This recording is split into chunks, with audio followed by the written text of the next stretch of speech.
Qué gran época para el cine, como cultura y entretenimiento popular, fueron los 80s. Las salas de cine, desde las de estreno y las de barrio, solían estar llenas. Y era un acontecimiento ir a ellas, en familia o con los amigos los fines de semana. En 1987 llegó a los cines Robocop, una película que muchos recuerdan por sus tiroteos, su robot gigante y su protagonista metálico, que hablaba como máquina. Pero bajo esa acaparación de acción ochentera, hay una crítica salvaje, inteligente y profundamente política. Una sátira de la América neoliberal de Reagan, del capitalismo sin freno y del precio que pagamos por privatizarlo todo. Dirigida por Paul Verhoeven, Robocop es una sátira distópica que nos muestra los efectos de un neoliberalismo tardío, la deshumanización tecnológica y el autoritarismo corporativo en la sociedad estadounidense de los años 80. Lejos de ser una simple cinta de acción, es una radiografía ideológica brutal del capitalismo en su fase más salvaje. Visualmente Robocop es innovadora y artesanal. Los efectos prácticos, el diseño del traje y especialmente el stop motion del ED-209, torpe pero inquietante, contribuyen a un estilo propio y reconocible. La violencia gráfica no es gratuita, tiene una función estética y discursiva, confrontando al espectador con su tolerancia al espectáculo sangriento, con escenas que rozan el gore. Hoy comentamos por qué Robocop no es solo ciencia ficción, es una radiografía de una época y una profecía de lo que estaba por venir. Para entender Robocop, primero hay que entender su época. Años 80, Ronald Reagan en la Casa Blanca. Su receta: mano dura, libre mercado y reducción del Estado.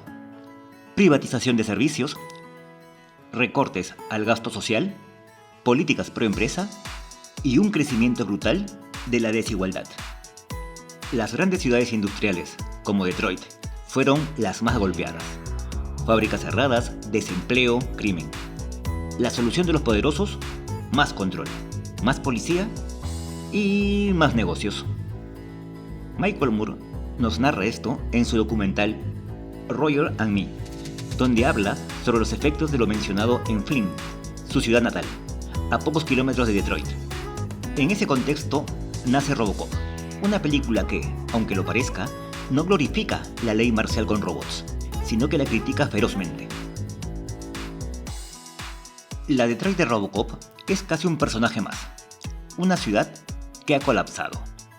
No es solo un escenario posapocalíptico, es una advertencia. Una ciudad tomada por el crimen, pero sobre todo, abandonada por el Estado. Todo ha sido privatizado, desde la policía hasta la vivienda. Pero no es una visión futurista, es un espejo deformado de la Detroit real de los 80. Verhoeven convierte esa decadencia urbana en el laboratorio perfecto para el experimento del capitalismo salvaje. En este mundo ya no hay diferencia entre empresa y gobierno. La corporación OCP no solo produce armas y robots, administra la policía, decide a quién proteger y a quién descartar.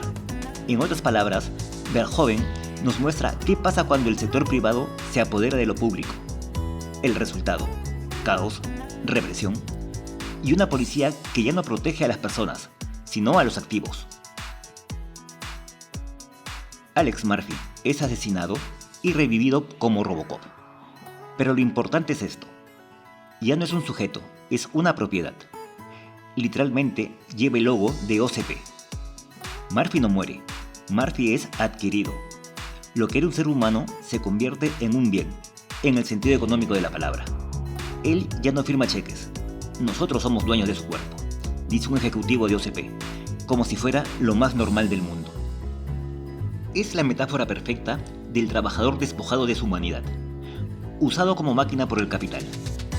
Robocop no tiene derechos, ni recuerdos, ni voluntad, solo directrices programadas. Pero a medida que la historia avanza, sufre un despertar de clase.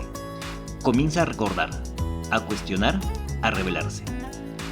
El actor Peter Weller logra algo notable: dotar de humanidad a un personaje con movimientos robóticos, gracias a una actuación medida que transmite conflicto interno, pérdida y finalmente redención.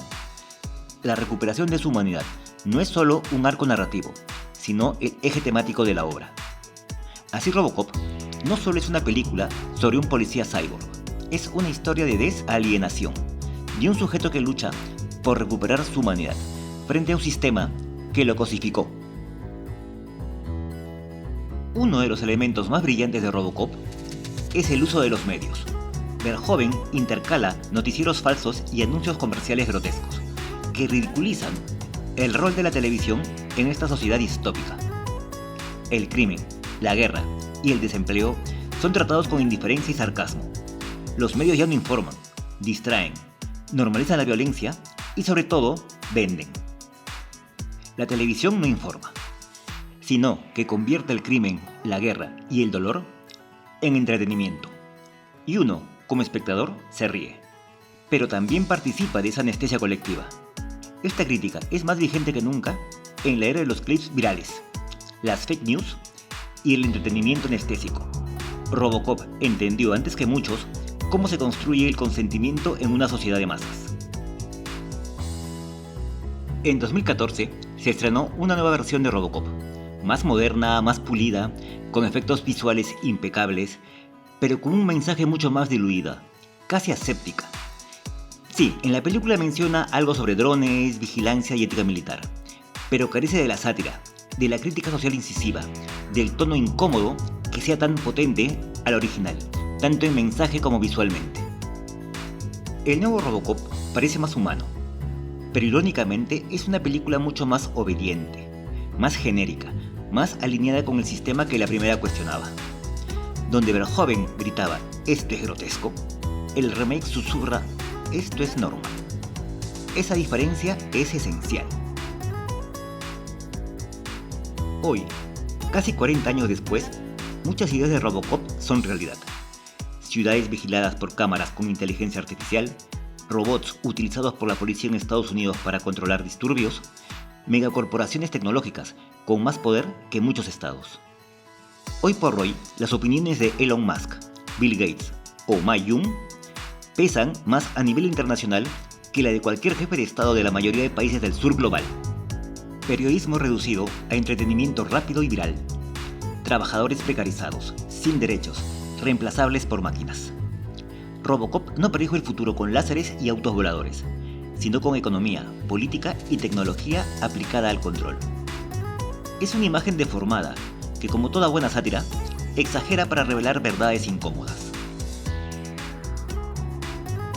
Al final, Murphy ya no es solo Robocop. Recupera su nombre, su memoria, su voluntad. Esa escena final, cuando le preguntan su nombre y responde Nice shooting, son. What's your name? Murphy. es un acto de insubordinación política. Es el individuo que se resiste a ser absorbido por el sistema. Robocop no es perfecta, pero para su época fue rompedora. A la vez que difícil de entender para el gran público que la veía como una buena y entretenida película más de ciencia ficción. Y en tiempos donde el poder corporativo, la vigilancia digital y la violencia institucional siguen creciendo, su mensaje es más urgente que nunca. Así que, la próxima vez que veas a Robocop caminar entre ruinas, no pienses en un héroe metálico.